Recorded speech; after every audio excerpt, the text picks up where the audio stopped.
Welcome back to Tired Old Queen at the Movies. Don't forget to hit that little bell if you want to be notified every time a new video comes out. Now let's go see the one and only Steve Hayes. Johnny, we haven't done a Joan Crawford movie in a while, so I decided to choose 1955's Queen Bee, starring Joan Crawford, Barry Sullivan, John Ireland, Betsy Palmer, and Fay Wray.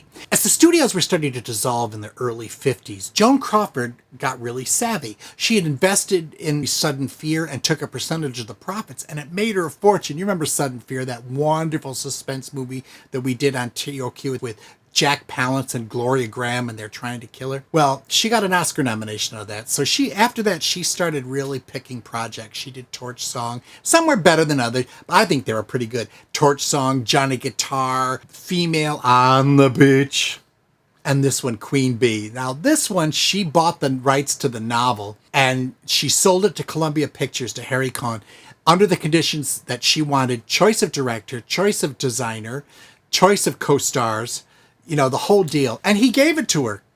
He always made life a little bit impossible for people. Harry Cohn was a pig. There's that famous story that at his funeral, there's this huge line, and the car pulled up, and Red Skelton got out, and he looked at the line, and he said, well, Harry was right. You give the people what they want, they'll line up around the block. I'm not a very nice person, but I wasn't always like that. The basic plot is this. She is a rip-roaring harridan in this movie. I'll make you sorry for this. She is a Southern belle. She gets whatever she wants. She uses sex to get everything that she wants. She's married to Barry Sullivan. They call me Beauty. She's made his life absolutely miserable. Please don't get the wrong impression. If I seem drunk, it's because I am drunk. My normal condition. She is lovers with John Ireland, who's engaged to Barry, her husband's sister, Betsy Palmer. She just is horrible, and she's fabulous. You can't stop watching her for a minute. Well, don't stand there staring at me and looking so ridiculously young. She's visited by this actress named Lucy Marlow. You must be Jennifer. She takes her under her wing and wants to teach her how to be a real woman. But Eva, I don't think I want anything. Every woman wants something.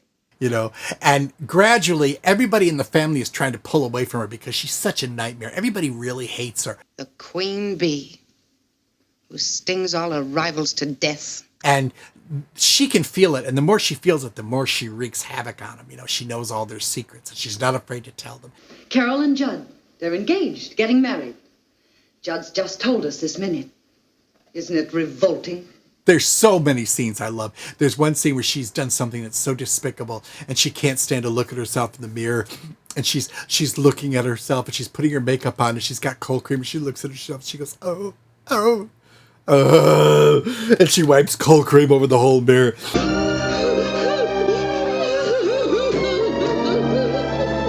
Then there's another scene where she takes Lucy through the house, and she goes into Betsy Palmer, her sister-in-law's room, and she goes, look at all these awards that she's won for horseback riding. All these awards. She has a riding crop, and she just clears every shelf, just destroys everything in the room. And she goes, I guess I got a little carried away. Well, I did get carried away, didn't I? Then there's another scene where she is seducing John Ireland. Her name is Eva. And John Ireland says, Eva, nothing's going to break this marriage. And she's carrying a phone. She wraps the phone cord around his neck and pulls it. And pulls the phone cord. And she says, you'll do what I want to. You always have. Aren't I wicked? And he goes, yes, as a matter of fact, you are. And her husband has this terrible scar from when he got in an altercation with her. And he's always, Eva, stop it. They're going to get married whether you like it or not. But who's stopping them? You are. You're trying to break up their marriage, and you're not going to. Of course, darling. Whatever you say. So she gets her dander up, and she leaves the room. Lucy is coming in, and she says, well, you've missed all the fun.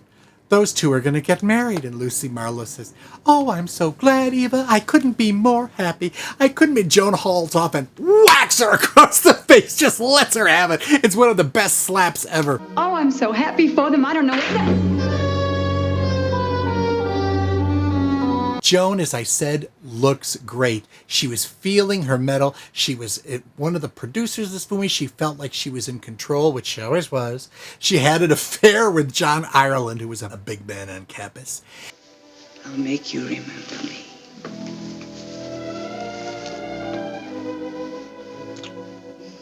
And they broke up his marriage to Joanne Drew, who he had met when they made Red River together.